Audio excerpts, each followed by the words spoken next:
In the councils of government, we must guard against the acquisition of unwarranted influence, whether sought or unsought, by the military-industrial complex. The potential for the disastrous rise of misplaced power exists. They all come out with intelligence, which is truth, but then they always tack on the same endings to it, which throws you off into outer space, which is counterintelligence as far as I view it. That's my opinion, right? And when people want to find truth, you must be very careful what you let into, because you are the guard of your own mind. And they can be very persuasive, and often they come out, too, with what seems to be certain information for the first time. That's what generally grabs people. UFOs crash in China and villagers shocked by a huge ball of fire. This is from the Huffington Post, Lee Spiegel. Now, an alien invasion, could it really happen? The US military is making plans just in case. So it turns out that if aliens ever show up here on Earth, little green men might be the least of our problems. A new study indicates that instead, they'll probably be more like super intelligent dinosaurs, as smart and as cunning as humans. As one scientist put it, we would be better off not meeting them. Sleep tight.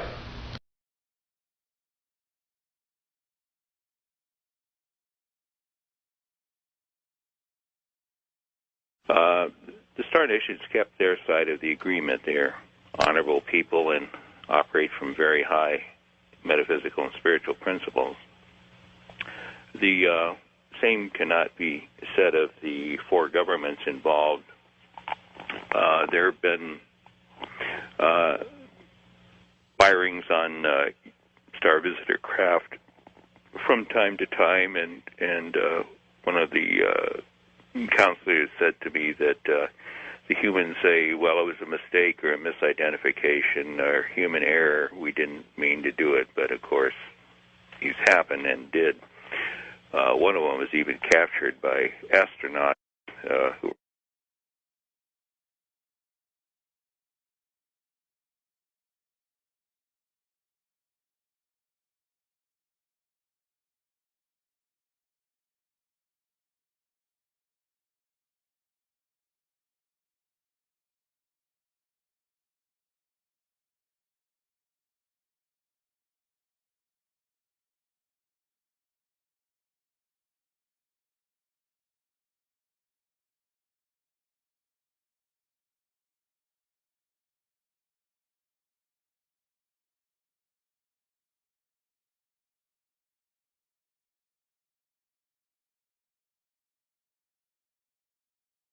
were in orbit in a space shuttle where a neutral particle beam weapon beam comes up from the Earth towards a Star Visitor craft that's hovering at the edge of atmosphere, and it makes a radical right turn at the last moment. Yeah. And I think we've seen that video. Yeah, a lot of people have seen that. You know, that's just documentation that the deal was violated and that they've continued to fire on them. There, of course, have been various reports of downed UFOs since the 60s, and those were no accidents. It was deliberate shootings because these cabal-type folks want to grab these vehicles and tear them apart and back engineer them and find out what makes them tick and take that technology and reproduce it so that they can have advanced weapon systems to rule the world with.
And flying downrange, we got all 3 stages of powered flight, and as the dummy warhead and the package flew on down range, we were all celebrating the fact that we had seen the thing and accomplished the mission.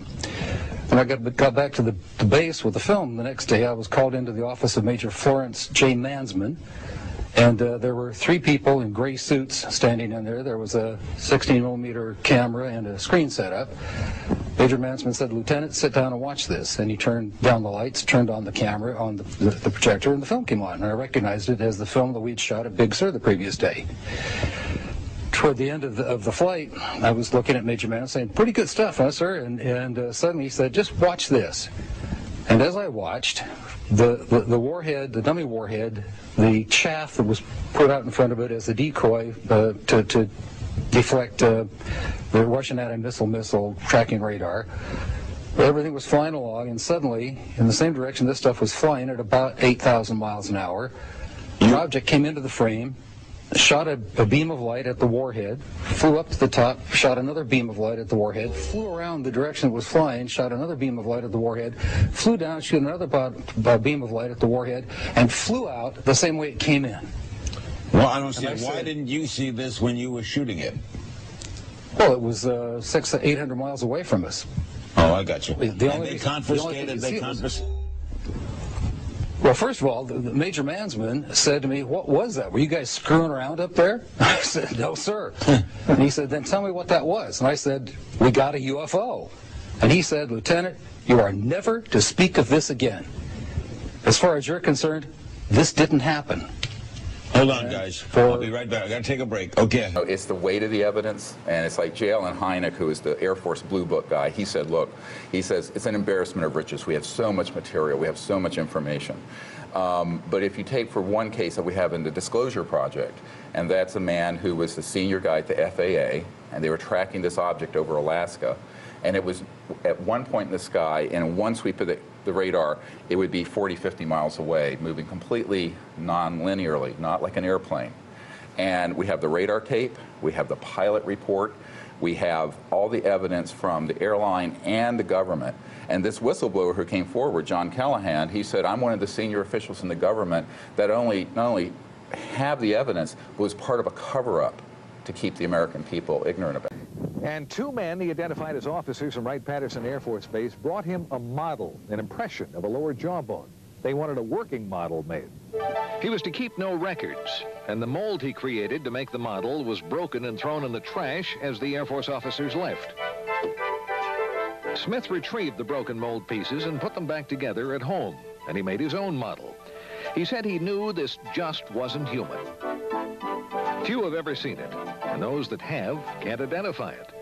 An article in Len Stringfield's new book quotes certified dental technician Bruce Phillips as saying it's not like anything he'd come across in his 20 years in the business. The teeth are flat, no cutting surfaces. The shape of the jaw is different from humans, and the arch is much deeper. If it isn't identifiable as animal or human by people who should know, what is it? Could this finally be the first hard evidence the Air Force was indeed doing tests on alien bodies out at Wright-Pat? Jack Smith says the jawbone model was made in 1979. And if you compare the shape of the jaw in the model with the shape of the jaw in this computer drawing of an alien, it's almost a perfect match.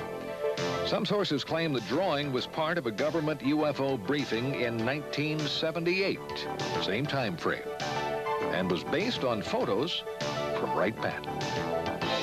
I'm Abby Martin, and this is Breaking the Set. So it's no secret that the U.S. military has over 5,000 nuclear warheads, enough to eliminate most life on Earth. But it may surprise you how much it costs just to maintain these weapons. Well, a new study from the Center for Non-Proliferation Studies just concluded that over the course of the next 30 years, the U.S. will spend nearly $1 trillion to either keep these weapons operational or modernize them. Because you know the Cold War never really ended.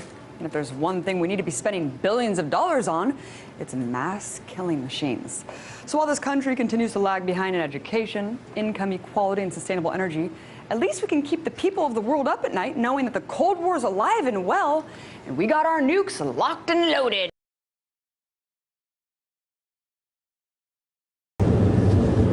de Afonso. Foi ali que eu tive um acidente e morri.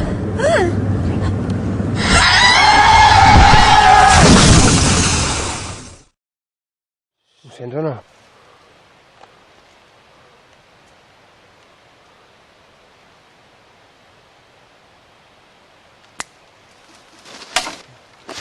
Déu! Ei, va, corre, corre!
You're going to have 6 retired members of the military now at the National Press Club in D.C.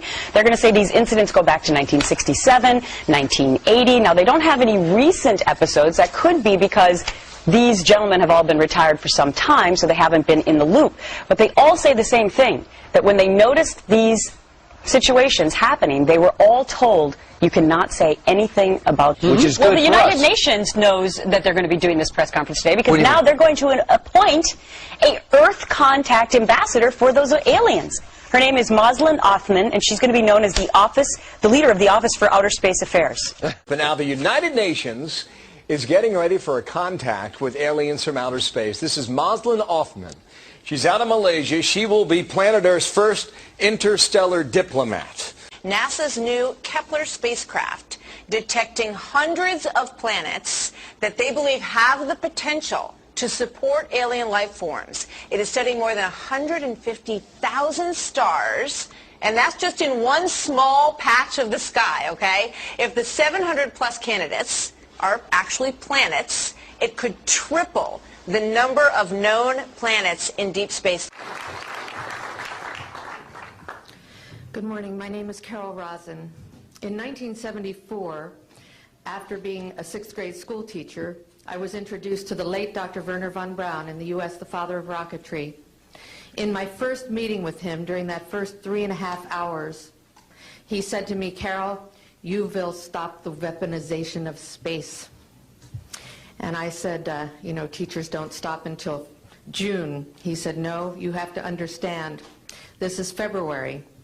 And we have to prevent the weaponization of space because there is a lie being told to everyone that the weaponization of space is now first being based upon the evil empire, the Russians. There are many enemies, he said, against whom we're going to build this space-based weapon system, the first of whom was the Russians, which was existing at that time.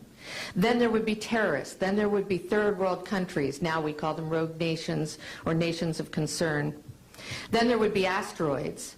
And then he would repeat to me over and over, and the last card, the last card, the last card would be the extraterrestrial threat. Well, at the time, I kind of laughed when he said asteroids, and when he said extraterrestrials, I knew I wasn't going to deal with that subject. And now we hear on the news just today, this week, that they've slid in another enemy. Only this time we're going to protect our satellites. In other words, we have to have some reason to spend these trillions, to waste these dollars on a space-based weapon system, and they're all lies. This is a system, he told me, that would never protect anyone. Even back then, he talked about suitcase bombs. He talked about chemical, viral, bacterial, biological warfare, that these space-based weapons would never protect us against. And then he told me that, in fact, if you travel around the world, which I did after he died in 1977, I met with people in over 100 countries who were friends. They didn't want to build space-based weapons. I became a space and missile defense consultant. And I worked with people around the world. I became an advisor to the People's Republic of China. They don't want to build a space-based weapon system. And he told me back then that they didn't. He said, go to Russia. They're considered to be the enemy. I got on a plane by myself. When I got to Russia, I had a list of people that I had read out of the newspaper. Chernenko was in office then. He was the only one I didn't get a chance to meet. They introduced me to everyone when I got there. And when I got back, I said, oh my Lord, this man is telling the truth. There is no threat. And I've been waiting until this day for 27 years, and I'm expecting the spin to happen, because he also explained to me that as a military strategist, as a person who worked on the MX missile, which I did later, he said, you will find that there is going to be a spin to find some enemy against whom we have to build space-based weapons. And now we should expect the spin, because he said part of the formula for the intelligence community is if they might have a weapon, then we have to consider that they do have these weapons. So now they do have these weapons, so now we have to build these weapon systems. And that's the formula, except that it's all based on a lie. And we have witnesses here today that have shown you that these extraterrestrial beings, that these craft that have come here are now not UFOs, they're identified flying objects, and we know that they have beings in them. And we have witnesses here who have told you that they can shut down our missile silos, they can stop a rocket going into space that's a test. We have witnesses here who have worked in the classified departments, who have the courage to come forward here to support what Wernher von Braun told me back in 1974 to 77. And I will testify before the Congress that when I founded the Institute for Security and Cooperation in Outer Space, which I shut down a few years ago because I didn't believe we had a chance with this huge, integrated around the world, complex weapon system, that we had any chance at all of transforming that war industry into a space industry that could provide benefits, like Dr. Greer has said, of global warming. We can end that situation of that problem. We can end the energy crisis. We can build now non-polluting technologies. Wernher von Braun used to tell me that we could have cars back then that drove around off the ground. He described this to me on beams so that we have no pollution on this planet. And we can solve the problems of the people that are urgent and potential, and the other animals and the other cultures on Earth and in space. And we can end the arms race without dislocating the industry jobs, without disrupting the economy, by transforming, Wernher von Braun told me, the war industry into a global cooperative space industry that will provide, he said, finally, more jobs and profits on this planet than during any hot or cold wartime, more products and services that can be applied directly to solving the problems of this planet. And we can have a whole planet now that lives in peace on Earth, with all the cultures on Earth, and with all the extraterrestrial cultures in space. And these are words that Wernher von Braun told me in 1974, and I will testify before the Congress under oath about everything I have said and more. To a UFO expert, Paul Roberts, who runs Hegel Paranormal Intelligence here in Sacramento, says he too has been getting lots of reports. He says UFOs are usually attracted to military, nuclear bases, or gold, which is what makes this UFO sighting abnormal. So why now only tells me one thing. Either there's something here in Sacramento that they're interested in and that we don't know about. Residents of the Astrakhan region witnessed an unusual glow of light in the night sky on Friday. A bright round object with a spiral of light behind it hovered in the sky for nearly 30 minutes. The Astrakhan region emergency services received over 50 calls about the incident. Official data of the nature of the object is not yet available.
So it turns out that if aliens ever show up here on Earth, little green men might be the least of our problems. A new study indicates that instead, they'll probably be more like super intelligent dinosaurs, as smart and as cunning as humans. As one scientist put it, we would be better off not meeting them. Sleep tight. The reptilian society is very structured, and there is a hierarchy where we have the elite group, which is the white-winged reptilians. They're very tall, actually have icy blue eyes, and very sleek but powerful bodies.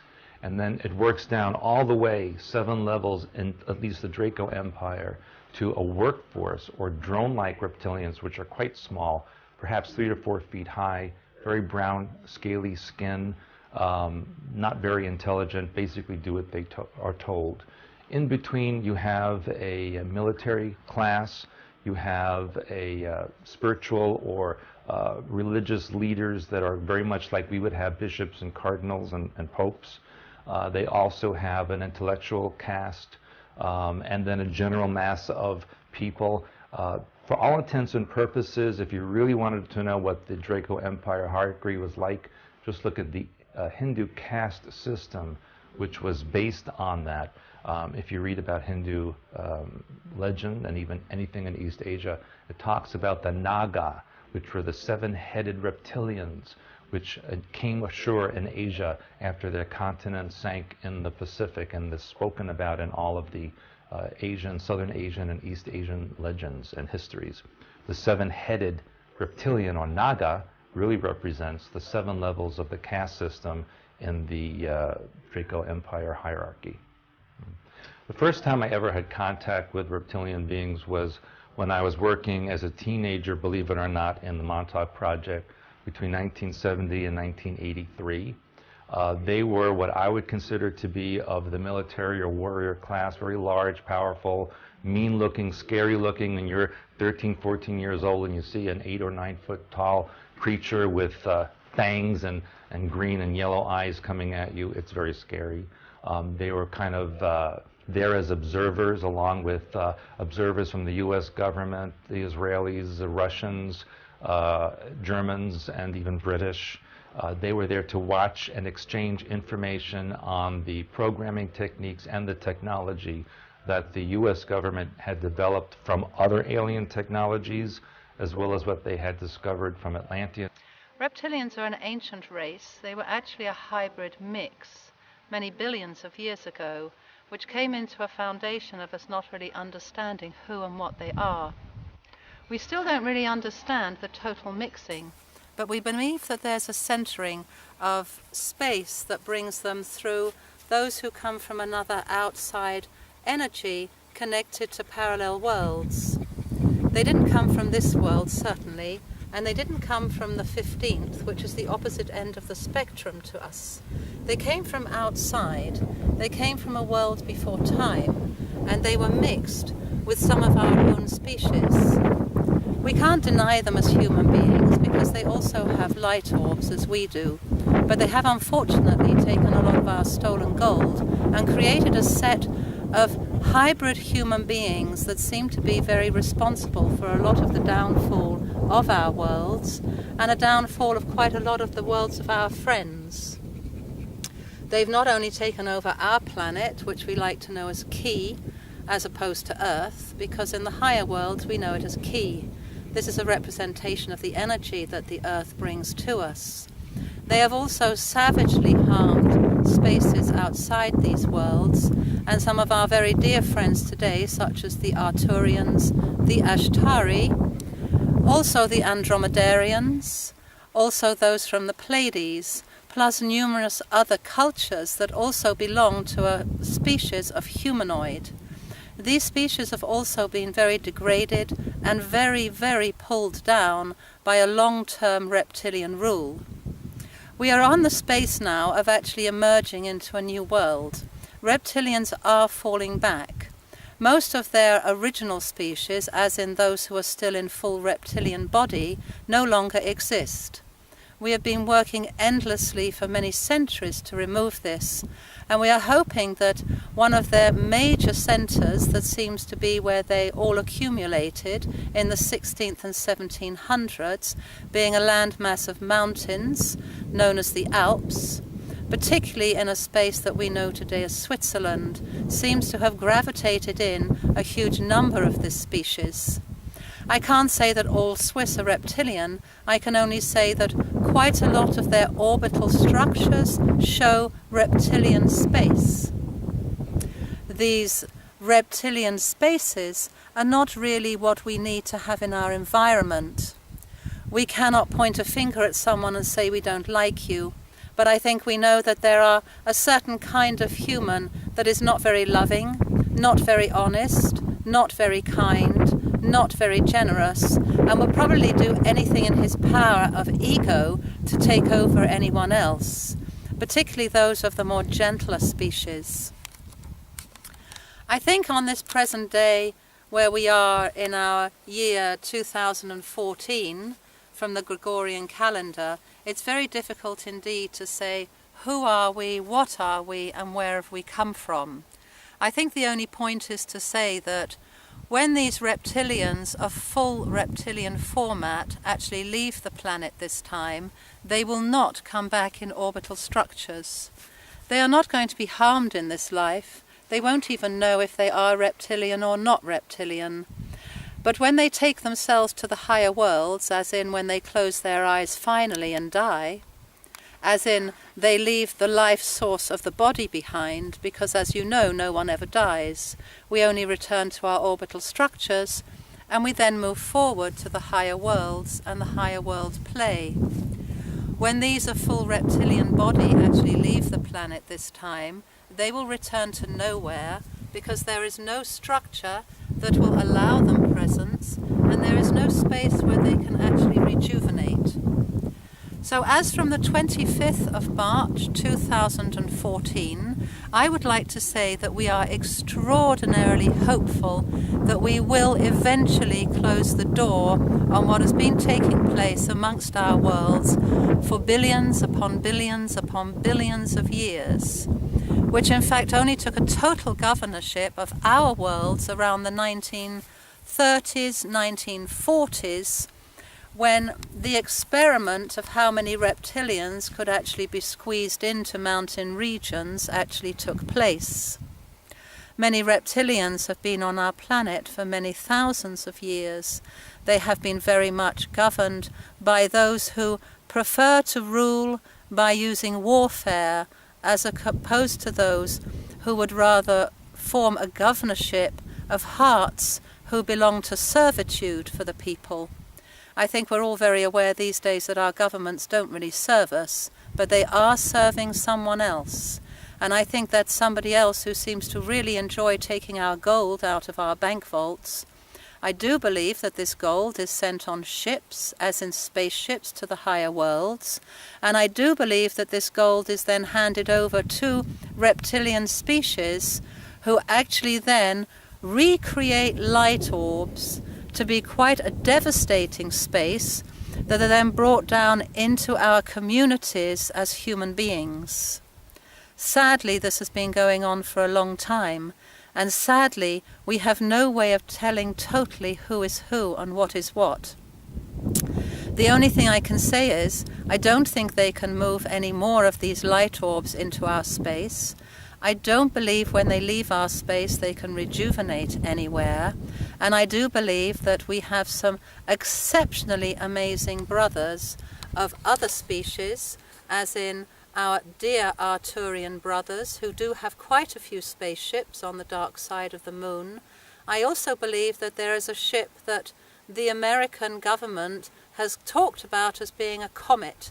I don't think it's a comet, I think it's an Arturian warship, and I think they are surveying us and hoping us the best of luck with our removal of reptilians. They have also undergone a shocking experience with their own islands, islands being their own planets.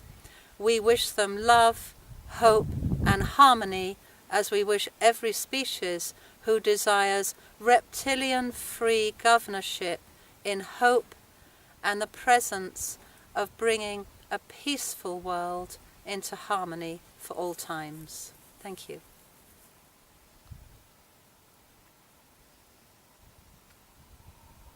¿Cómo quiere que el mundo recuerde a Hugo Chávez?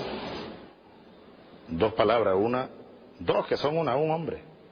Un hombre, es lo que soy, eso sí, hombre humano, pues.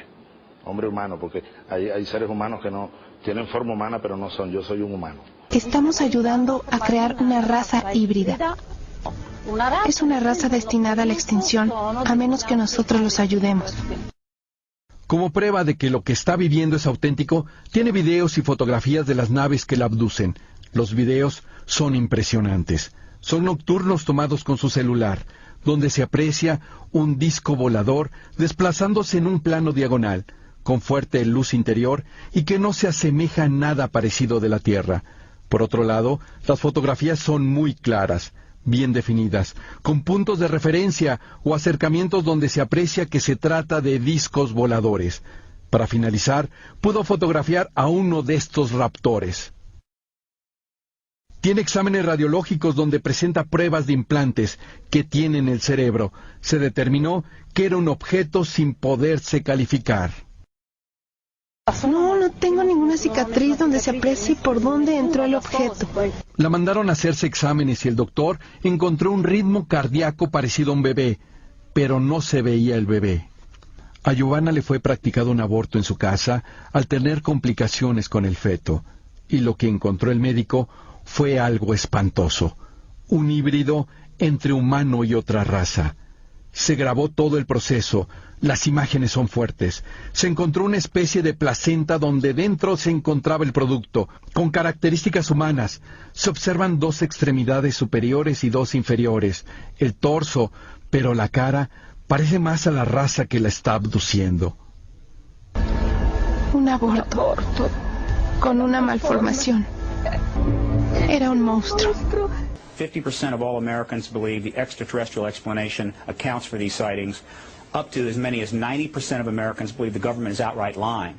The polls are unambiguous. Year after year, the same thing. In fact, if you could talk anonymously to people, even in Congress, probably 50% of members of Congress already convinced that the extraterrestrial presence explains this phenomena. Disclosure is at hand. It is very close, and the American people need to prepare themselves very soon for an announcement from our government that there is, in fact, an extraterrestrial presence engaging this planet and the human race. As UFO videographers and investigators around the world continue to document that strange, unidentified craft are navigating in our skies, as well as in outer space, the mass public and even former U.S. presidents appear convinced that UFOs are real. Is it an above top secret truth that extraterrestrials are observing us from their technologically advanced spaceships? It's not like any aircraft I've ever seen. Doesn't behave like balloons, didn't look like a blimp. What was it? It was just weird. The second you see it, you look at it and go, that's not an aircraft. What is that? While many people still believe that a flying saucer from beyond Earth crashed near Roswell, New Mexico in 1947, the United States Air Force still officially denies it with what they call their final report. In it, they conclude there was no UFO crash, and every eyewitness account of an alien body was actually a crash test dummy used in high-altitude parachute drops. I don't think the Americans should believe anything that our government says about Roswell. How could we? They denied that it existed for so long, then it was a weather balloon, now it's a super-secret weather balloon. Who knows what it'll be next week? It is no coincidence that some of the past American commander-in-chiefs seem very interested in UFOs. Before he was president, Jimmy Carter witnessed the flight of a UFO and even reported it to authorities. Subsequent presidents also expressed their concern about visitors from outer space. I occasionally think how quickly our differences worldwide would vanish if we were facing an alien threat from outside this world. Interestingly, after he left the White House, Ronald Reagan confirmed he saw what he believed was an alien craft when he was governor of California from his plane and asked his pilot to follow it until it shot off into space. And when Bill Clinton was president, he publicly stated, quote, "As far as I know, an alien spacecraft did not crash in Roswell, New Mexico in 1947. If the U.S. Air Force did recover any alien bodies, they didn't tell me about it either, and I want to know." In the 2008 U.S. presidential election, some candidates seemed very open to the possibility that UFOs exist, and one came forward with his own tale of a close encounter. As our current exploration of Mars continues with NASA rovers, perhaps one day NASA cameras will roll up to this ever-controversial structure known as the Face on Mars, which many believe was created by an advanced ET civilization. Maybe when the mystery of this monument and nearby pyramid structures is solved, we will be closer to proving that alien life does in fact exist, even on planets so close to ours. But those who've chronicled the UFO evidence most to date think the ultimate proof will come from everyday people pointing cameras to the sky. We, the people, are going to prove that this is truth. Not the scientists, not the authorities, not the military. We, hundreds or thousands of people with our cameras in our hands, are going to be able to produce the evidence that is going to be seen around the world and is going to prove that this is real.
Fala, filho da puta! Calma aí, maluco. Porra, vai chocar o bicho, cara.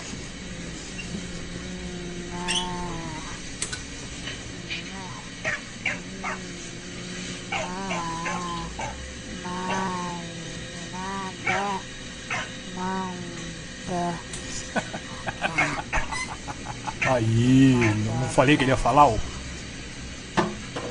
Main types: alien type 1, the greys. Of this type there are several subtypes. All tend to appear grayish in color and for this reason are referred to as greys.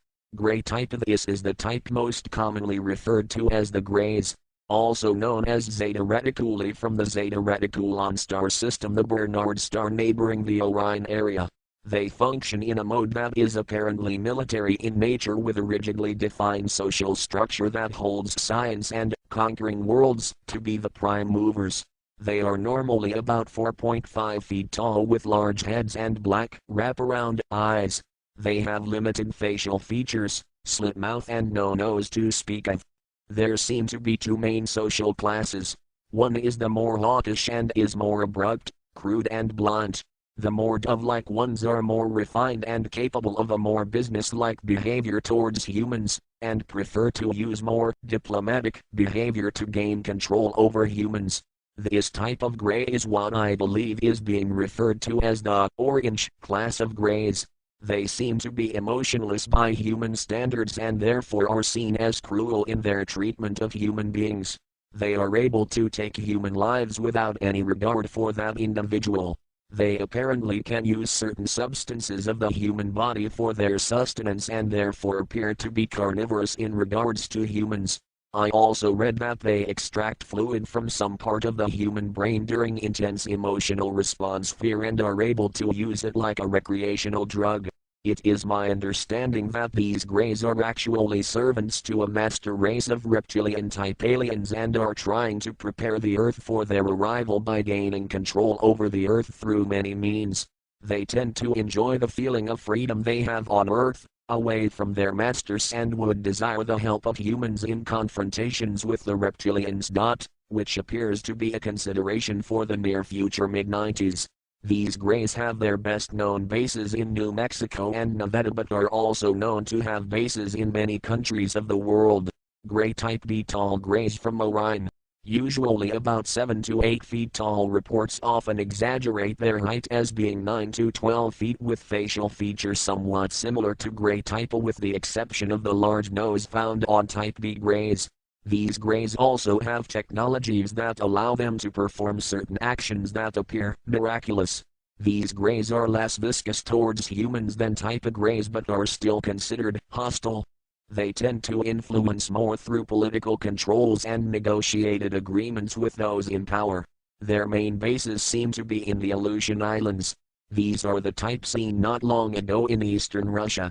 Grey type C. These are the shortest of the greys and tend to be about 3.5 feet tall. Their facial features are very similar to the Zeta Reticuli greys and are of the same root race. They are just as hostile to humans as the Zetas. They are from a star system near the shoulder of Orion called Bellatrix. Alien type to the reptilians, a genetics akin to rectals. These are highly advanced entities but viewed as being of a negative, hostile or dangerous disposition, since they regard humans as a totally inferior race. They would perceive us much the way we would perceive a herd of cattle. They are carnivorous in regard to humans. There is supposedly a driven planetoid or asteroid inhabited by 30 million of these lizard folk that is to enter our solar system in the mid-90s if the present schedule is kept. They consider Earth to be their own ancient outpost and would expect to have complete control of the entire planet upon their return. Their own planet is becoming unable to adequately support life and they need somewhere else to live. These are the aliens who are served by the type A greys. Alien type 3 human type aliens. Human type. These are of a genetic base similar to humans of Earth. They appear of normal height 5-6 feet. And tend to be fair-skinned with blonde hair. These entities have been abducted by the greys or are the offspring of abductees and have been trained by the greys as servants. These entities are totally subservient to the greys. Human type B. These are aliens of similar genetics to Earth humans and also, it seems, of the humans that serve the greys. During some abduction projects, twins either identical or fraternal are induced in a female subject. During the first trimester, one of the fetuses is removed. It is then grown to maturity by group A. Abductees will meet their twins during some abductions. Very limited contact has been made by these humans. Group C. Genetically modified Earth-born humans. These humans are comprised of two classes and should not be confused with Group D greys. Class W workers. This class is the smallest in physical stature. They are described as approximately 3.5 feet in height, large head and eyes, pale white in complexion. These workers were created by Group A through genetic modification of Earth human fetuses. Their function is to perform menial tasks requiring limited reasoning abilities. In mental capacity, they are equivalent to a 5-year-old child. Class T technicians. These humans are basically the same as Class W. They are slightly larger, at approximately 4.5 feet in height. Their complexion is tan or yellowish. Their reasoning and deductive abilities are higher. This allows them to perform more complex operations. They are often seen operating ship controls and in transport activities. Both classes W and T are telepathically camouflaged to appear as greys to abductees. This is done to conceal the true nature of Group C. It is felt that perception of Group A maintaining a human slave population would hinder future contact efforts. This point will undoubtedly be a source of much heated debate in the near future. Group D greys. Of the 6 groups discussed in this paper, the greys appear to represent the only non-human contingent. The following data should be considered tentative at best. Height is approximately 5.5 feet. The head is large, eyes large, black and very slanted. Skin color is dark gray and non-porous. All data so far indicates that they may be a cetacean-based life form. On Earth, this comprises the species of whales and dolphins. Descriptions of gray skin color and texture closely match that of dolphins. The stare and stun effects approximate that performed by dolphins on potential enemies, such as sharks and barracuda. Human and dolphin fetuses are nearly identical, up to a certain development stage. Group E human/grey. So here's some Swiss money. Here you got the DNA helix on it. The old 10 francs shows the Nibiru system. There are some good videos about it on the internet, on YouTube. But I wanted to show you this here. Here's the octagon pillars, as I just showed you on the video. There they are, 8 pieces. That has a meaning. This is octagon. And here it shows a grey. Some aliens, look at it. The Swiss reptilians. I mean, these are no humans, look at it. These are Swiss reptilians, the Nazis, who financed Adolf Hitler, gave Red Cross passes to the worst mass murderers you can imagine. There, it's a grey. It even is grey. Okay, this is, and they are standing in the octagon. Look at it. So this is Switzerland, the home of the Nazis and the center of hatred against humanity. Oh, okay. I don't believe you.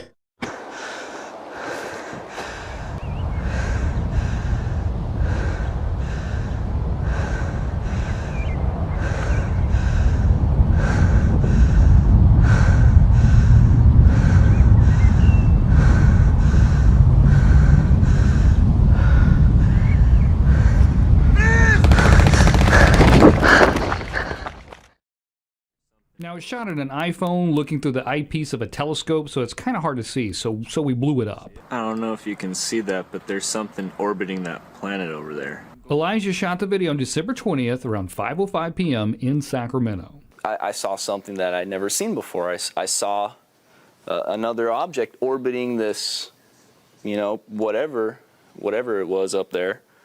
And I've never seen anything like that before. He thought it was a little strange, so he put his phone down, called his nephew, picked up the phone, and shot this second video. Oh my God, it blew up.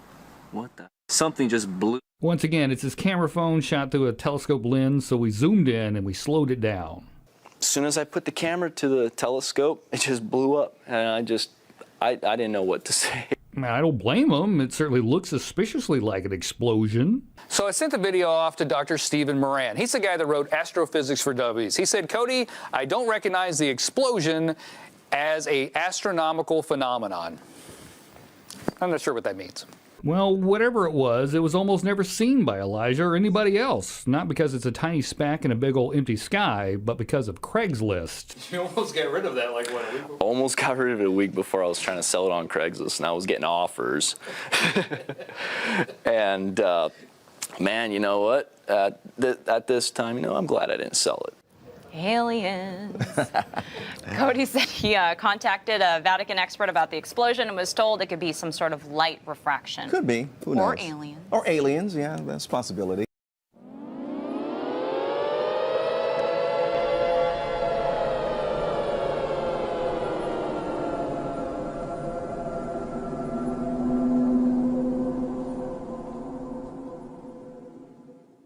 Okay, we've never seen pictures like this before from NASA. Amazing video of what looks like tornadoes on the sun.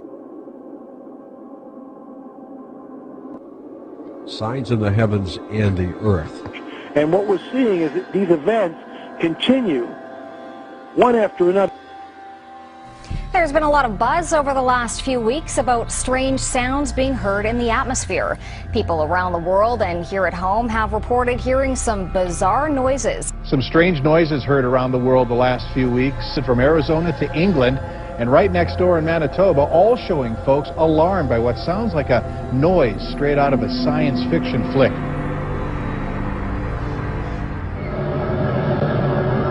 It's kind of like watching a scary movie. The background noise gives you the feeling that something terrible is about to happen. Strange, mild sound. It seems like it's coming from the sky, anyway. I've heard that Jesus is coming back. I've heard that it's 2012, the world is ending.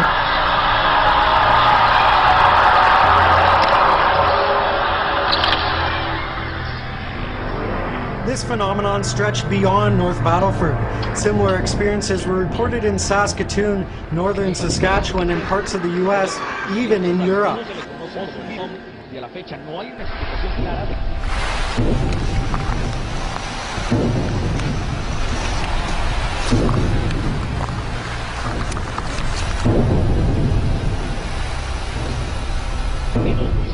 Sonidos muy similares a estos.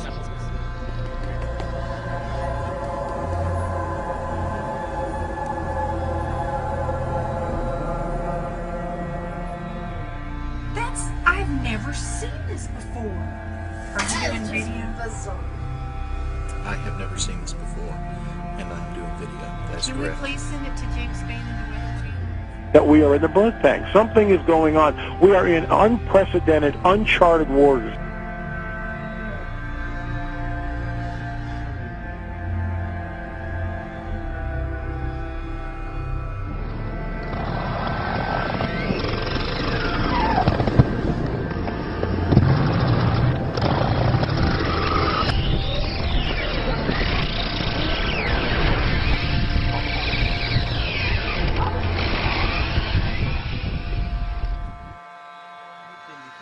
بالمجرى ومصدرها وتحديد نوعيتها، وبيبين صادر لاحقا عن الوزير المصدر مجرور مقفل ويرجح أن يكون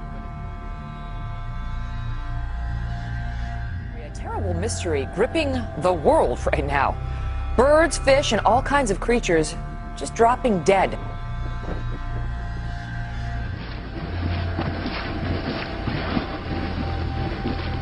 For the second year on New Year's Eve, birds are falling from the sky in Beebe. A mystery in Beebe, Arkansas. Birds falling dead from the sky on New Year's Eve for the second year in a row. Wildlife officials say... No one knows how these dolphins died, but hundreds have been found on beaches in Chiclayo, Peru. At least 260 dolphins washed ashore across a roughly 60-mile stretch of beach. Officials aren't sure what happened to them. An event like this is particularly unusual because dolphins aren't normally found in these seas. Everywhere you look, you see the carcass of a dead turtle. Small turtles, large turtles, dozens of them, dead and scattered along the banks of Smith Lake. The birds just started falling from the sky. This is really weird. Hundreds of birds literally just dropped from the sky and then landed on I-95, bringing traffic there to a crawl. But earlier today, a lot of confusion and concern when birds which were flying in the sky started to crash to the pavement. There were hundreds of them. Never ever in my life have I seen anything like this. Crazy. Totally crazy. Never seen it. I travel this all the time. But I haven't heard of anything locally like that, ever. Birds, fish, and all kinds of creatures just dropping dead. Couldn't figure out what the heck happened. Never seen anything like it.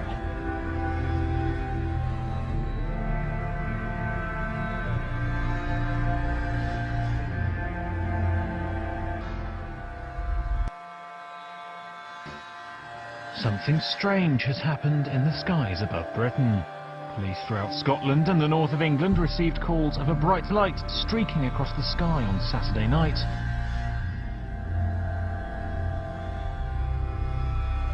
These images over Harrogate, but there have been sightings across the country from Scotland, Wales, the north, right down to the East Midlands. It was what observers are calling one of the best meteors ever seen in the UK. The object was seen as far south as Devon and may have landed in the English Channel. Dozens of viewers have said they've seen a massive bright light in the sky in the last few hours, with most claiming it was a meteor.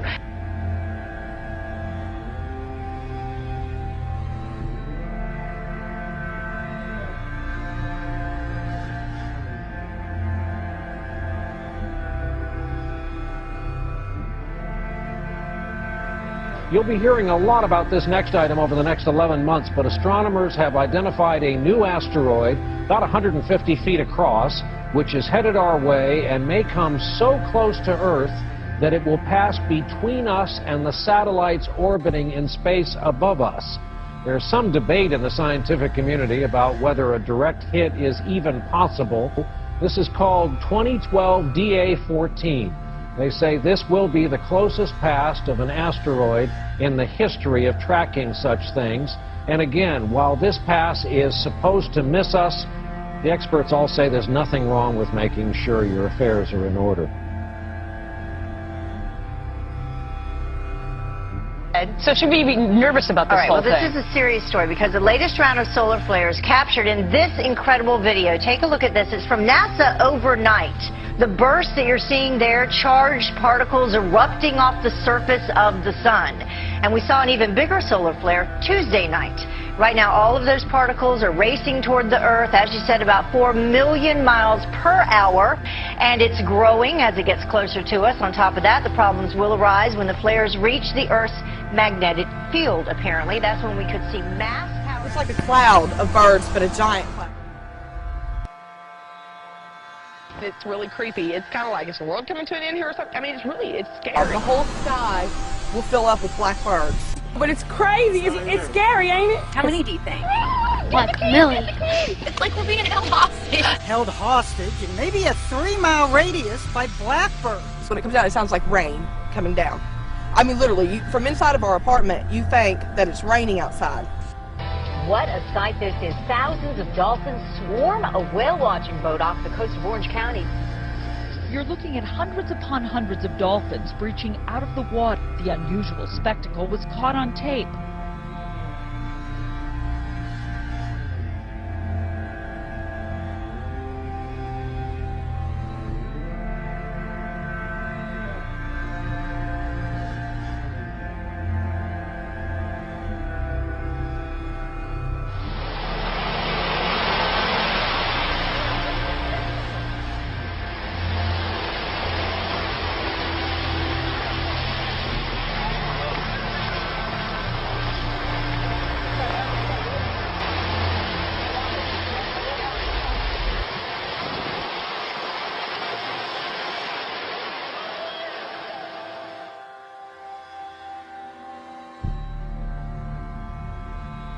Trying to figure out what caused that flash in the sky in the Northwest Valley. It happened this morning, right here.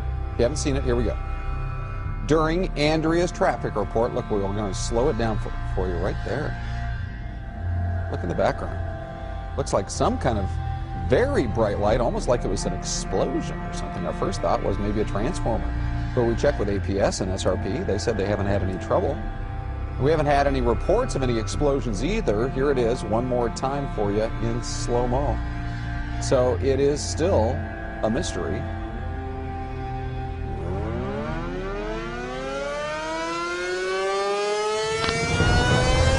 Here it comes.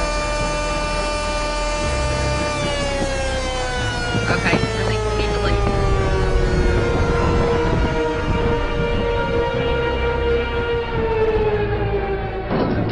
Take it away from us, Lord. Take it, Lord. Take it, Lord. Take it away from us, Jesus. Father God, all power is in your Son's name. Take this stuff away from our home.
And those storms are not over just yet. Cities torn apart after taking a direct hit from rare winter tornadoes. They're now bracing for more of the same. Among the places hardest hit, Harrisburg, Illinois. 175-mile-an-hour winds, 2 football fields wide, left people dead. Homes were shredded, a strip mall flattened, entire buildings knocked off their foundations. It's just unreal. It's like a war zone.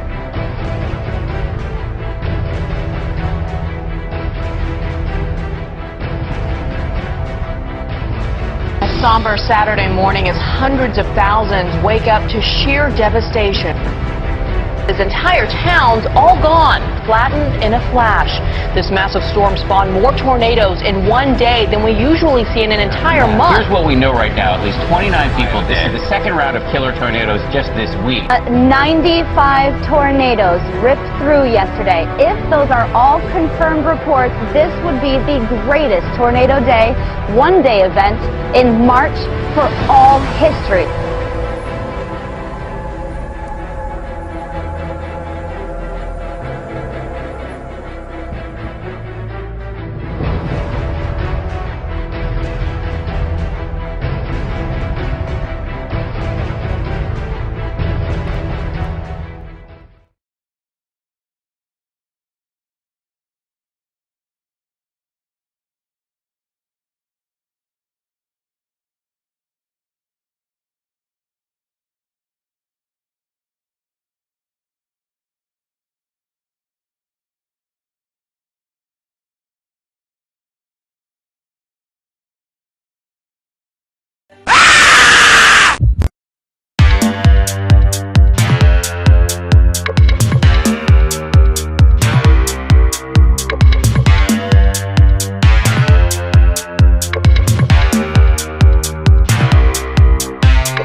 It was almost never seen by Elijah or anybody else. Not because it's a tiny speck in a big old empty sky, but because of Craigslist. You almost got rid of that like what, a week before? Almost got rid of it a week before. I was trying to sell it on Craigslist, and I was getting offers. And man, you know what? At this time, you know, I'm glad I didn't sell it. Aliens. Cody said he contacted a Vatican expert about the explosion and was told it could be some sort of light refraction. Could be. Who knows? Or aliens. Or aliens, yeah, that's a possibility. C33 News Morning Edition. The time is 6:26. Okay, so you know how we ask you to send in your pics so we can put them in our newscast? Well, you got to see what one viewer claims his friend found at a hunting camp in Berwick. I really don't even know what that is. The guy who sent it in didn't want us to mention his name, but tells us this is totally for real. He says last weekend his friend's family found one of their hunting camps destroyed, but the SIM card was still there, and so was this crazy image. I put the pic up on Facebook, and this is what some of you had to say about it. Steven says, keep going down. This is a computer-generated Photoshop image, and it's definitely not real. Okay, the next guy says, bring it up. Those swamp people need to eat some food with those 2-inch biceps, okay. And our next person says, hey, I've got one that my friend snapped up here in North Louisiana with the same cam. Stance alien girl-looking thing floating in the background. So here's that pic. Okay. Really creepy, isn't it? And we got the music to go along with it. Great. Ya, güey. Ya, güey. ¿Te quedas aquí? ¡Calor, ya no! ¿Qué, güey? No, yo voy por él. ¡Ay, no mames, güey! ¡Ya vieron! ¡No mames, güey! ¡Ya vieron! ¡No mames, güey! ¡Ya vieron! Yo voy por él.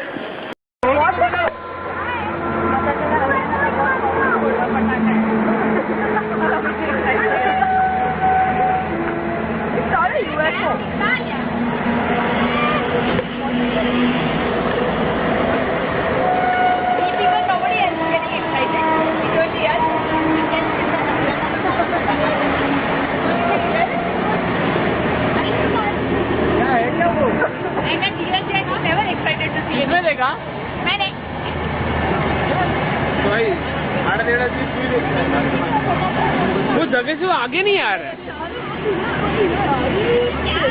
वो जगह से आगे नहीं हो रहा video है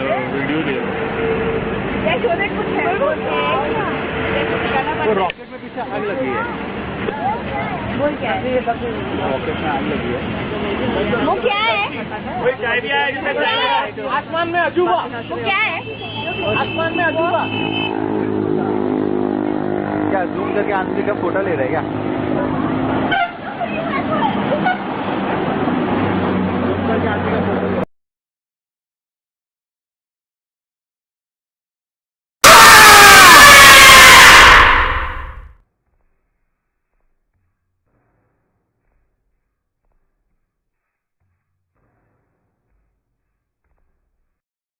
Ever wonder what might lie out there deep in space? Do you want to believe we're not alone, that somewhere in the universe, intelligent life may actually exist? Our next guest says there is life out there. It does exist. Dr. Charles Hall says he spent 2 years working with extraterrestrial beings during his time with the American military. He claims the US military has actually been in contact with alien species for years. And Dr. Charles Hall is here to explain, along with his wife Marie, live from what Bugs Bunny used to call Albuquerque, New Mexico. Now, thank you both for your time. Terrific to have you with us.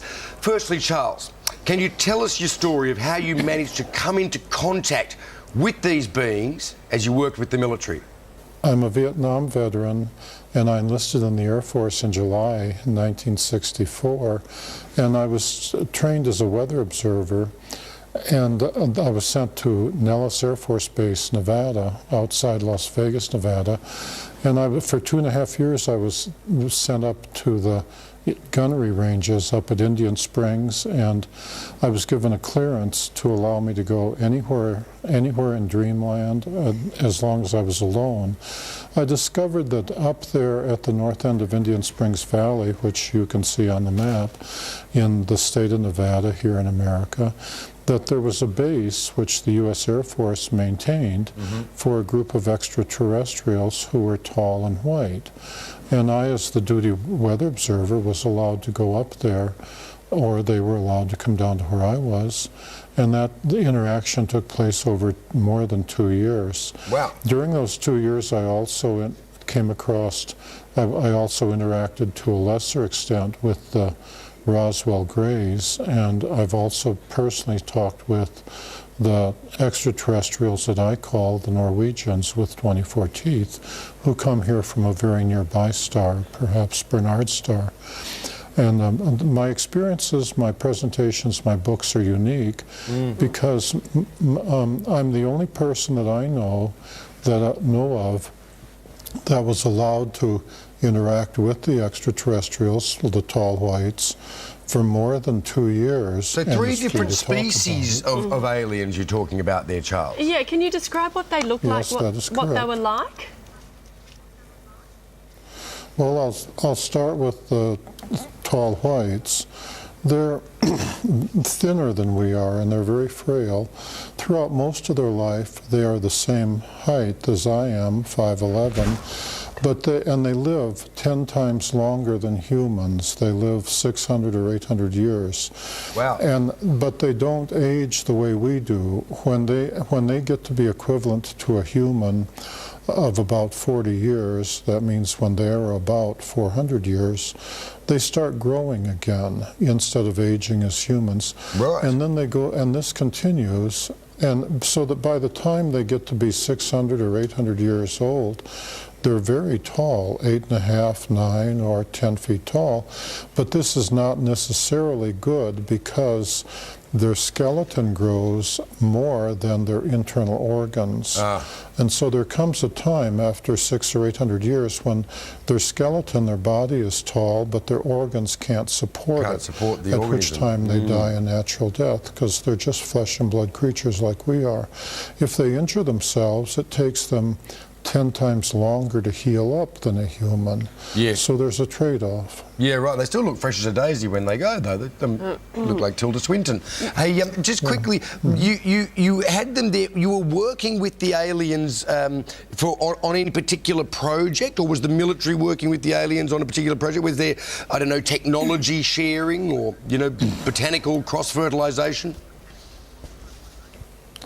The U.S. Air Force, and I'm speaking of the mid-1960s, was willing to give them anything they asked for. When I first met them, I was very afraid of them, and every human I met when you come across them out in the desert was naturally very afraid of them, and they were even more afraid of us. It's like running into a gorilla in the wild where the gorilla is on his home ground.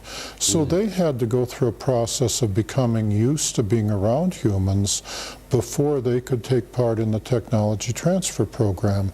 I, as the weather observer, was the test human.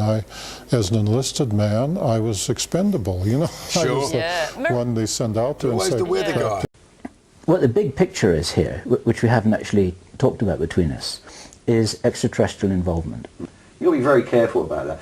All right, just put the question bluntly, you know, most people, all the alternative media and a lot of people now, I mean, just look, go back to the 50s, right? If you ask the ordinary man in the street in Walthamstow in England whether he believes in aliens, he'd laugh his head off and go and get some pie and mash. If you ask him today, he may well say, yeah, there has got to be something, because he's educated, knows that vast the universe. And he's being conditioned by Hollywood movies and television series. Okay. Which is all part of what I mean, we are being prepared to come to terms with this. But not for the reasons you think. For what reasons? They're going to have nothing to do with us. They're there. If you, all right, the ETs are going to have... Let's call a spade a spade. Yeah, they exist. There is no conjecture. They do. Yeah, there is stuff. But you know what? That's no big surprise to 50% of people, shall we say. Right. But that number's gone up, hasn't it? You know, more and more people realise, you know, more important, you know, NASA have got more and more slapdash about, and cannot, because of the very thing they've created, the media monster behind trying to get money for the space race, yes, is still there from the 60s. Yes. And people, there is a lot of people that are very interested in it. And so because of that, cameras are on the shuttle. And because of the internet and various people that are clever with the internet, Mr. McKinnon and people like that, who I know very well. Do you know Gary McKinnon? I'll tell you a story about him later on. Off record? Yeah. That's a shame. Okay. All right. We're talking about cameras on the shuttle and people that are clever with computers. What I'm trying to say is, you can't, there's so many now. Yes. You can't keep your lid on everything. You're saying it's impossible to hide the reality. And there's a certain piece of video that is quite prevalent on the internet of a circular thing rolling behind a tether. Yes, I know that one. That's factual. Yes. A couple of miles across, but it's not a ship, and things aren't what you think they are out there. You should regard space more as an ocean. Okay. Yeah. We've got no right to turn around and say intelligent or unintelligent, you know, because then what you're doing, you're comparing things to your intellect, aren't you? Okay. And how can you compare that to a human? Are you stating this as a fact? Absolutely. A fact. And what you're talking about here is you're talking about large living beings, like big kind of... And small. And small living beings. Look at it this way, if you've got a shark swimming through the ocean, he's got fish swimming all around him most of the time, picking up morsels, servicing him, and he doesn't eat them. They go right in his mouth. Yes, yes, yes. And come out. You know, that's a natural thing, yeah? Yeah. Is it so far-fetched for you to understand that that could be the situation out there? Okay. But at the same time, there are some what we could regard as metallic craft, things that you could call spacecraft. Right. As well. Yeah. Right. But tell you what, I've got an axe to grind here, so let me grind my axe. Right? You do that. Okay, so here you are, you're an alien, yeah, you're on the other side of the universe, right, for instance, yeah, you're in Orion, yeah, you're that far away, yeah, you're in your ship and you're flying all the way here, and you cross intergalactic space in a fantastic piece of machinery, yeah, and then you crash in Nevada. Right. Rubbish! Okay. Rubbish! You're shot down. Okay. That's what happened to you. Yes. Because you didn't think that there was any kind of particle weapon or kinetic weapon that could do that. Yes. Well, you wasn't prepared because it was the first time you came. Yes. It was got something to do with radar, wasn't it? They discovered that radar would actually do this. Yeah. Am I right? Well, it was quite an aggressive... It wasn't an accident. Okay. I've got you. So you're saying that the so-called crashes weren't crashes, they're actually offensive actions which were discovered... And I ask you to understand that because you don't cross intergalactic space and then crash in Nevada, do you? I understand that. You see, that's my axe there, so sorry, go on. I've got you, that's fine. So you're saying that initially there was a way of bringing the craft down that was discovered by accident, and then it was, more or less, and then it was fairly quickly... It was a deliberate attempt. Utilised. Amazing that it worked. Yes, right. And then when it did, So it's a lucky hit, and then they started to get focused about it. Yeah, well, they realised that it could be done, and then went down the avenue of trying to figure out how they done it and what actually did cause it, and they needed to look at the thing they brought down to do that. Yes. And then they educated them, so they became much better at it. Yes, because then you got the Americans mainly, I guess. Was it only the Americans? Did this happen in every country? No, let's drop the borders and the nationalities. Okay. So then you got people who are pretty smart, who got their hands on this ET technology, and that was never part of the setup. That was never part of the plan, was it? No. It was never part of the plan. No. Okay. And what kind of problems has that caused? Well, you know what we're like. It's not caused... They want to go. We're going to be the visitors. So that's what the selection's about. Okay, it's about creating a sort of space crew or a and remember, new... second hand, so. I understand that.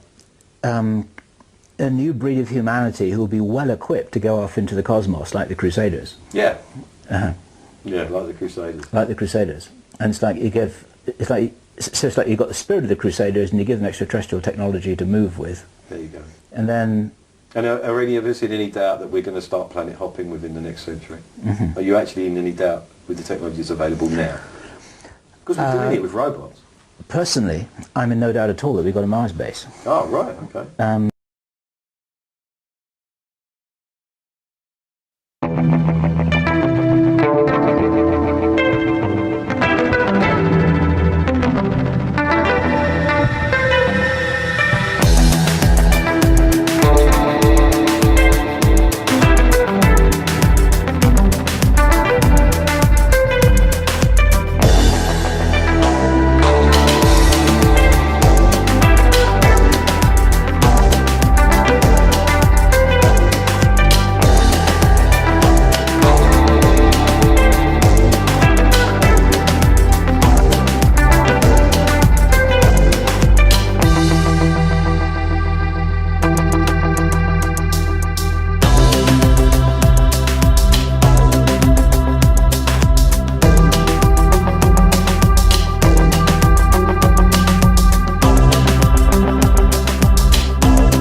but are closer than an all-time high. NASA has sat around and lied to us about how close this stuff is, and it's all-time great highs of watching all these images like this here and this, and we're going to get even a little bit better, I think, and probably you might have already seen some real good stuff through what I've already showed you because I blow these up. I blew these up as much as I could when I'm on a regular screen. I can think you can get it to 200%. Okay?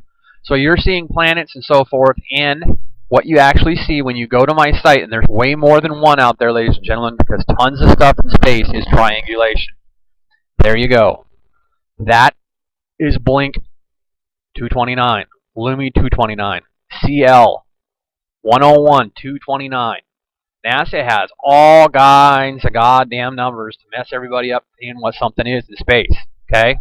This is actual footage that I did not steal from NASA, but a former employee got it out. enemy to the United States of America? Quite possibly he was. But it's still factual data that the government's not going to show you, okay? Now, there is way more than one of these out there, i.e., we have this. Welcome back, everybody. We've just received new video of the Israeli Air Force strike Peter Ducey mentioned earlier in our show. The Air Force struck down an unmanned aircraft flying over their airspace. Now, officials are saying they are still trying to figure out where the drone came from.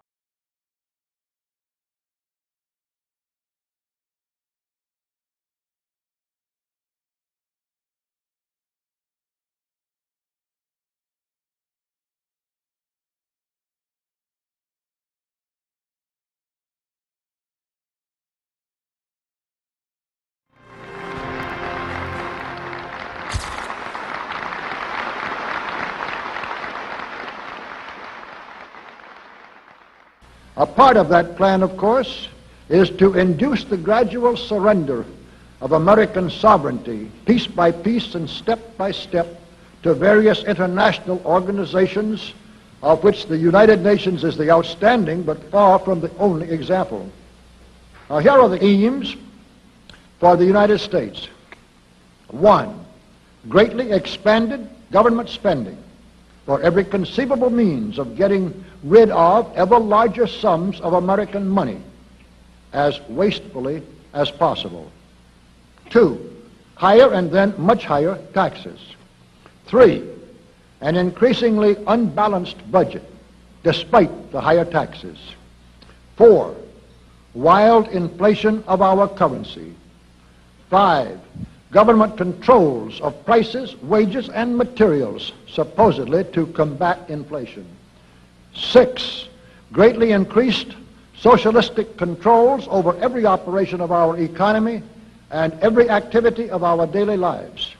This is to be accompanied, naturally and automatically, by a correspondingly huge increase in the size of our bureaucracy and in both the cost and reach of our domestic government. 7, far more centralization of power in Washington and the practical elimination of our state lines. There is a many-faceted drive at work to have our state lines eventually mean no more within the nation than our county lines do now within the states.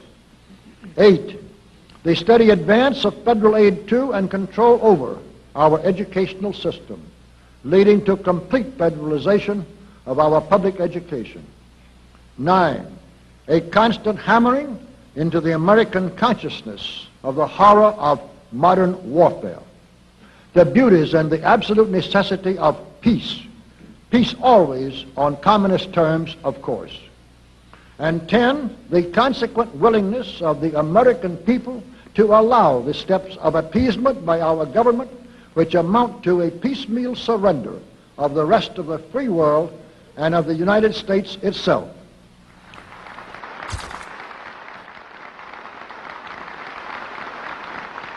So brush the insider's dust out of your eyes, my friends, and the communist soap suds out of your brain, and ask yourselves in all honesty, what on earth is wrong with the United States simply minding its own business?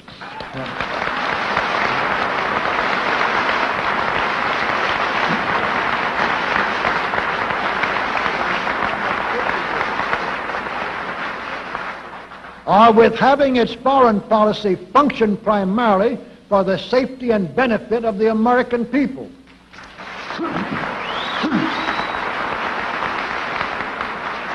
Which is exactly what we had done for the first 140 years of our existence as a nation, to the incredible advantage of ourselves and everybody else. Everybody, that is, except a numerically small clique of power-lusting conspirators who had somehow inflicted themselves on a gullible world. While we turn to a very brief summarization of what we hope the John Birch Society will help and even sometimes lead the American people to accomplish during the next 15 years. 1, our first and most important specific undertaking should be to restore the complete independence of the United States.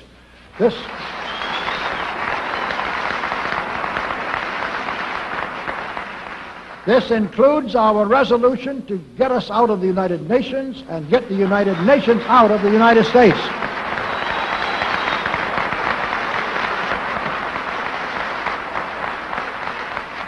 Two, we must once again make our money freely redeemable in gold at some realistic price.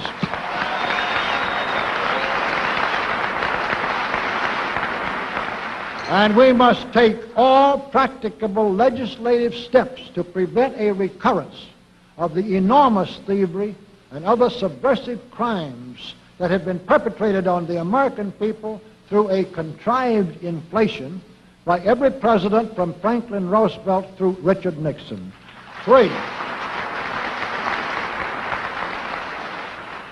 Three, we should reduce the number of government bureaus, of government civilian employees, and the whole quantity of government by at least 50%.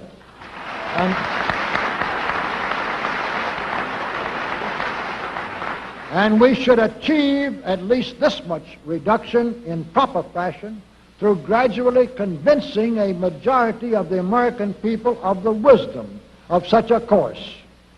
Four, we should withdraw all American troops from every spot on earth that is not American soil, except when and where such troops may be required as decided by Congress to protect American lives and property from criminal vandalism.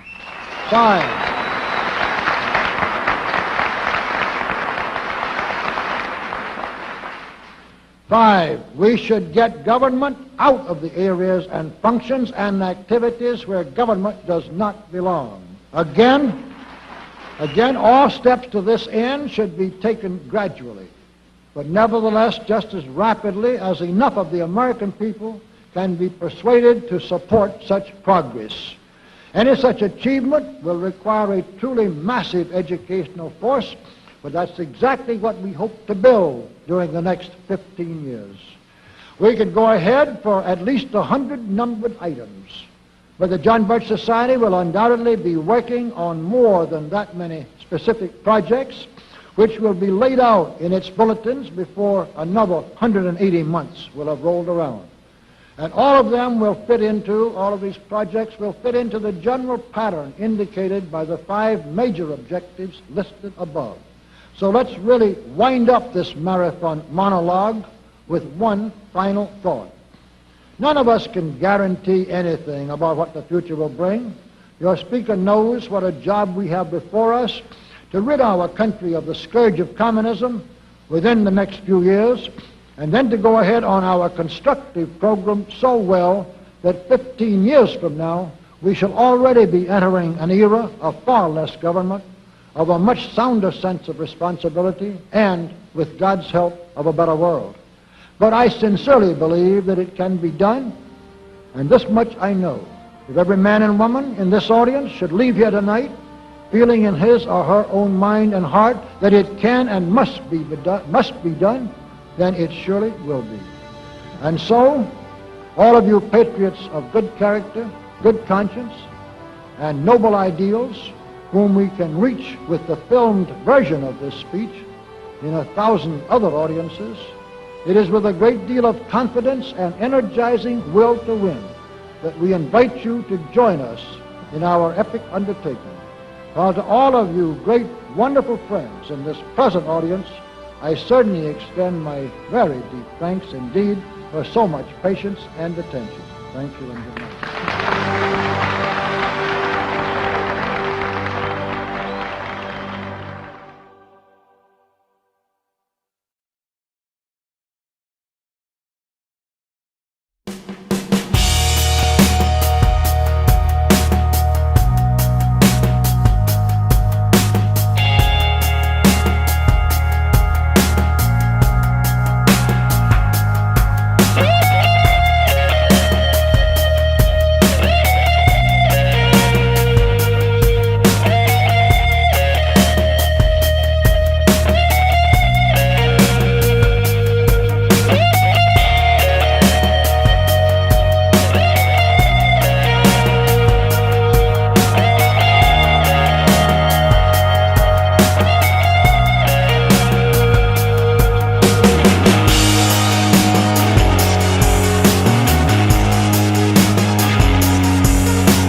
Well, maybe you saw it, something burning across the horizon this morning. It is the second time in 3 weeks we've seen it in our area. This time, people took pictures. KPTV's Amy Troy has a look at some Fox 12 viewer photos. Amy, what was it? Well, Shauna, the jury is still out. Scientists are still looking over all the reports, all the photographs. Luckily, with our clear skies, there are lots of photos. People saw it, they snapped pictures of it, they sent these in to our newsroom. Some described it like a line in the sky grew into a fireball. Now, a pilot described it as contrails left behind a jet. We talked with an astronomer at OMSI. He says there are great pictures, but no reports of a sonic boom, and that's key. He says when a fireball, a piece of an asteroid, enters our atmosphere, we hear it, and there are no reports of this so far. And looking at the picture, it looked like that was a fairly good sized chunk. Then the explosion, where's the flash? There hasn't been any reports of any such thing yet. He says we should know what it is in a couple of days. You may remember back on October 30th, many saw a fireball in the sky. That was a meteor entering our atmosphere. It came in over Washington State and then landed in the Pacific Ocean. Reporting live, Amy Troy, the 5 o'clock news.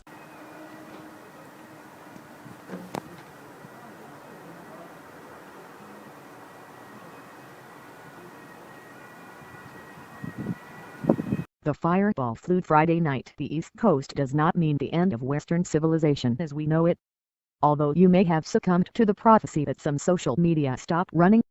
The sky lit along the entire U.S. East Coast. Those who saw it described it as a thin stripe of blue-green-white, explains Chip Guy, who was driving in eastern Maryland when he and his family saw him. It did not last more than 8 or 9 seconds, and then disappeared, said a spokesman. Guy, Sussex County, Delaware. Frankly, I did not think too much about it, he says, but became concerned when he published it in the web of the local media. Triggered a rapid and overwhelming. That was just the tip of the iceberg of what was going to happen that night. Throughout Friday night, every few seconds a message appeared on Twitter from someone who had seen the meteor. Some of the messages were from the cities of New York and Washington.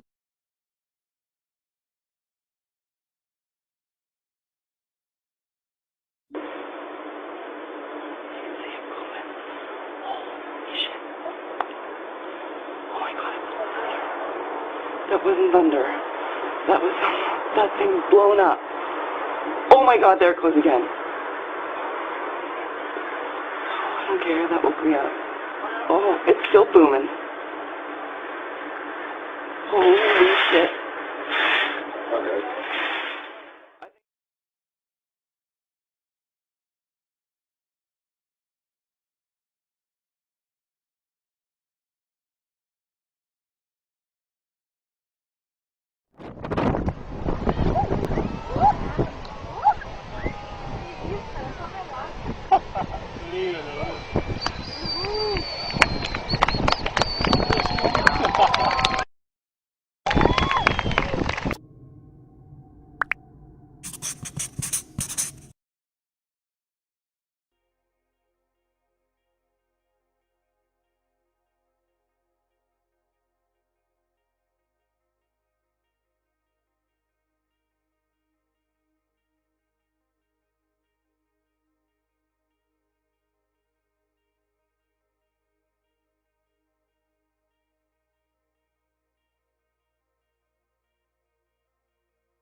UFO sightings in Canada doubled last year to just under 2,000 reports. Stephen Puddicombe has the details from one place where something strange was spotted. The 2012 UFO survey done out of Winnipeg, Manitoba has a surprising result. There was more sightings than ever before in the history of the survey. There were 1,981 UFO sightings reported in the country last year, about 5 a day. That's more than twice the number of reports in 2011 when there was 986. Now, the number of cases in 2012 completely eclipses all previous records for the highest reports in 1 year, which was 1,004 in 2008. Turns out that it was just a matter of that all the sources seem to reply that they had an increase in the number of UFO reports. So it's something across the board. People in Canada were actually looking up into the sky more often than in the previous year. Ontario had more than 40% of sightings, but that's mainly because their population is so large. In 2012, about 7.5% of all UFO reports were judged to be unexplained. The percentage dropped from 11% the year before. Typical UFO sighting lasted about 15 minutes, and there were all kinds of shapes, sizes, and lights seen in the air, many of which could be explained. But again, 7.5% couldn't be. Now, an alien invasion, could it really happen? The US military is making plans just in case. What are the official plans for contact with extraterrestrials? Will they come in peace or war?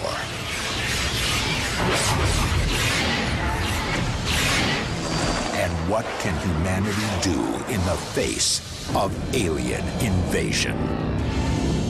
Yes, it is best to be prepared for anything, and Professor Paul Springer from the US Air Command and Staff College would advise the military in the event of an invasion. He had to get special government clearance to talk to us, and I spoke to him earlier. Paul, it's an incredibly difficult thing, isn't it, to plan to fight back against an enemy we would know absolutely nothing about? Well, that's absolutely true, but at the same time, we make all kinds of contingency and war plans against enemies that we never expected to face in combat. And so the idea that maybe the enemy will have something technological or doctrinal that we've never foreseen is something that we try to plan for any way that we can. Well, obviously, if we did get invaded, these aliens would be much more technologically advanced than we are because we didn't even know they were there. How would you go about fighting an enemy that was just so infinitely superior in technology? Well, the first thing you'd want to try to do is preserve your forces as best you could. You would want to learn as much about the enemy as possible, and that would mean things like trying to find vulnerabilities, trying to capture technology, but survival is your first priority, because if you send all of your forces into the field and have them destroyed by that superior enemy force, then when you do find a vulnerability, you won't have any opportunity to exploit it. What do you think would be the alien plan? What would they do first? That really depends on why they're here in the first place. If they're here for the extraction of a specific resource, for example, they might want to just eliminate any resistance that might block them from their objective. If, on the other hand, their goal was actual occupation and conquest, then they would probably have to prioritize anything that they perceive to be a threat to their own dominance. And so that would probably start by wiping out as many communications networks as possible and eliminating as many weapons as might represent some form of threat either to them or to the resources that they're trying to extract. So they might very well want to counter every nuclear weapon, not because it represented a threat to them, but because it might destroy whatever they're here to collect. Is this something, this kind of planning, that governments around the world do consider? It is, in the same way that governments do plan for any future potential calamities or conflicts. This is the type of thing that, because it's neutral, you're not provoking a fight or assuming a fight with a country that you might want to maintain a good diplomatic relationship with. If you insert alien in place. 2 years ago, from my research, I'm convinced it's much more serious than that. It's more than a loose-knit network. It is a conspiracy.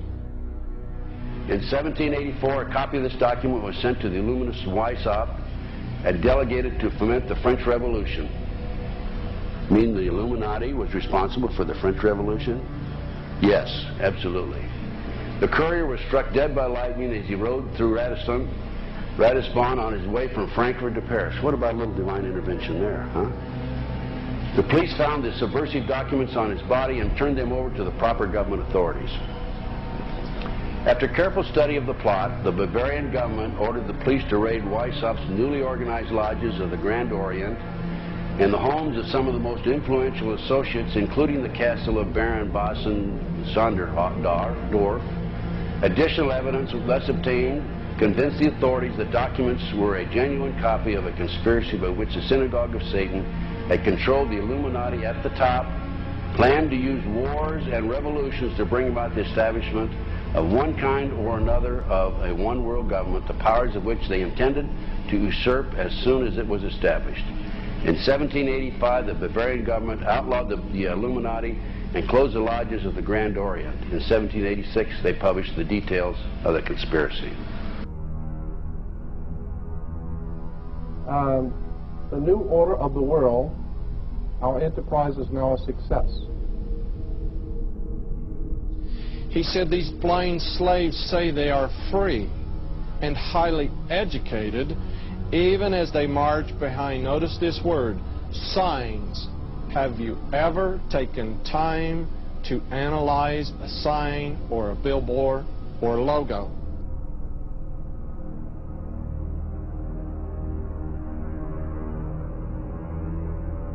We'll start up here. In 1784, an act of God placed the Bavarian government in possession of evidence which proved the existence of the continuing Luciferian conspiracy. This explains the previous 9 pages, goes into it in detail. We don't have time to do it completely. Conspiracy. Adam Weishaupt, a Jesuit-trained professor of canon law, defected from Christianity and embraced the Luciferian ideology while teaching at Ingolstadt University. In 1770, the money lenders who had recently organized the House of Rothschild retained him to revise and modernize the age-old protocols designed to give the Synagogue of Satan ultimate world domination so they can impose the Luciferian ideology upon what remains of the human race after the final social cataclysm by use of satanic despotism. Weishaupt completed his task on May the 1st, 1776. It's a communist holiday, isn't it? May 1, 1776. The plan required the destruction of all existing governments and religions. In 1776, Weishaupt organized the Illuminati to put the plot into execution. The word Illuminati is derived from Lucifer and means holders of the light.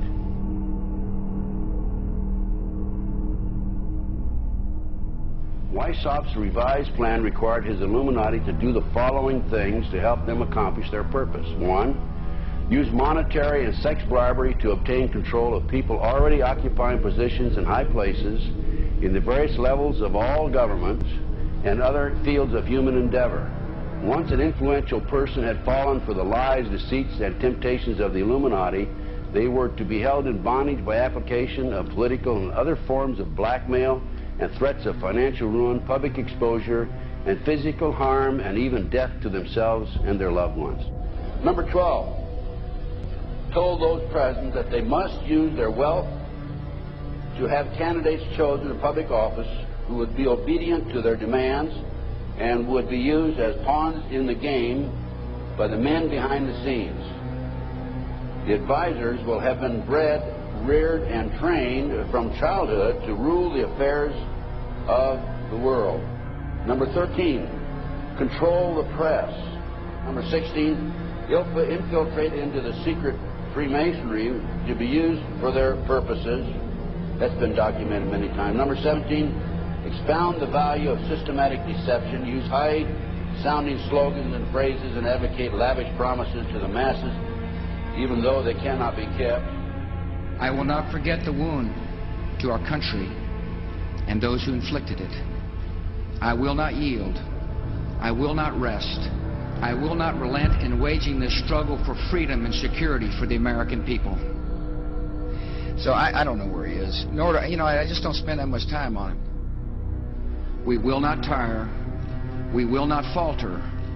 And we will not fail.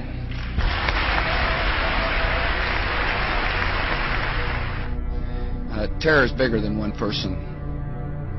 And I remember he was telling me how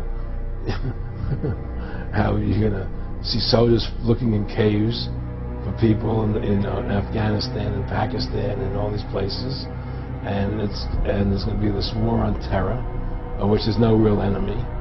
Who knows if he's hiding in some cave or not? We hadn't heard from him in a long time.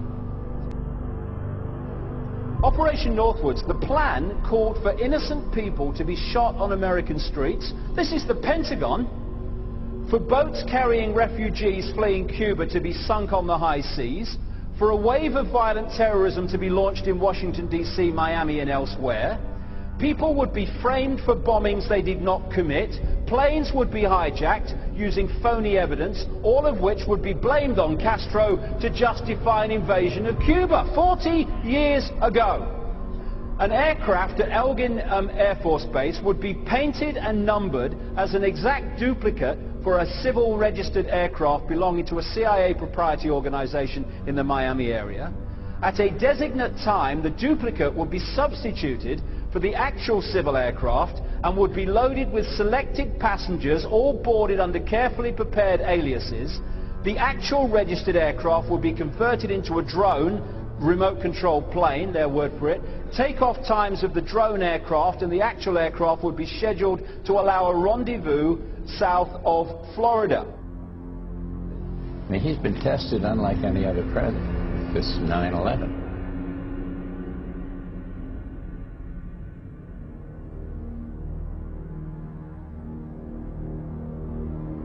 We have in this past year made great progress in ending the long era of conflict and Cold War.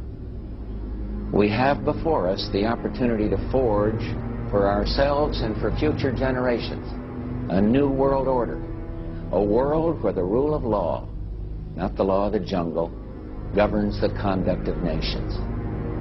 When we are successful, and we will be.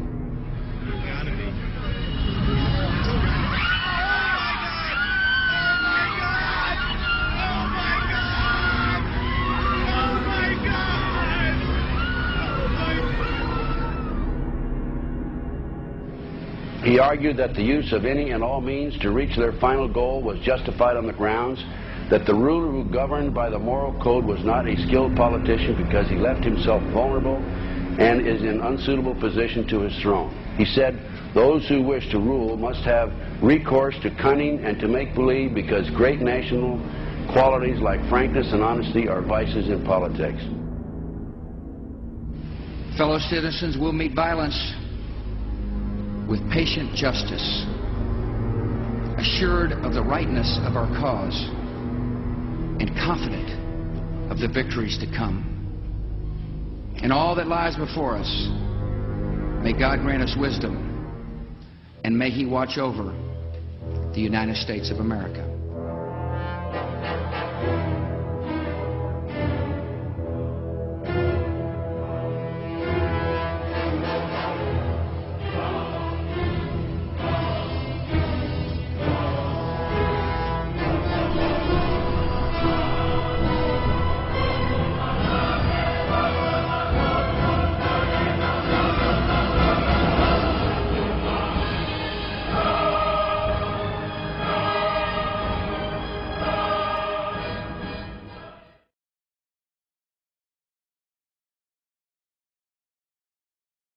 Snorkelers brought to shore on Catalina Island the odd-looking fish believed to be what the ancient mariners described as sea serpents. And no wonder. I get it now. KTLA's Dave Meekum is live in Long Beach with more on the unusual find. Incredible. Hi, Dave. Incredible. What a sight, huh? I can look at that picture forever. Yeah, we're talking the mighty oarfish, and for the crew and others on the schooner over there, Avalon based next to the riverboat, what a surprise. This one's 18 feet long. It took 25 of us to pick it up. It's a once-in-a-lifetime opportunity. Rare and mysterious, that's not overselling it, as oarfish are largely uncharted territory for scientists. Jasmine Santana of the Catalina Island Marine Institute made the discovery of the recently deceased oarfish on Sunday at a depth of about 15 feet on the island's Toyon Bay. One of her counterparts from the Avalon-based Tole Moore was there and spoke with us via Skype from Catalina. She was snorkeling, sees this giant fish on the bottom of the ocean, swims down, grabs it by the tail, and swims it to the beach. It was awesome. There were people sprinting to go and see this fish. Louisiana State University's Dr. Mark Benfield, the marine biologist, shared this rare video with KTLA. It was shot in the Gulf of Mexico a couple years back. It is one of a kind, as the giant oarfish spends most of its time slithering through the ocean's deepest depths beneath tropical waters and is rarely seen at the surface. Back in 1996, a group of Navy SEALs found a 23-footer. In the councils of government, we must guard against the acquisition of unwarranted influence, whether sought or unsought, by the military-industrial complex. The potential for the disastrous rise of misplaced power exists and will persist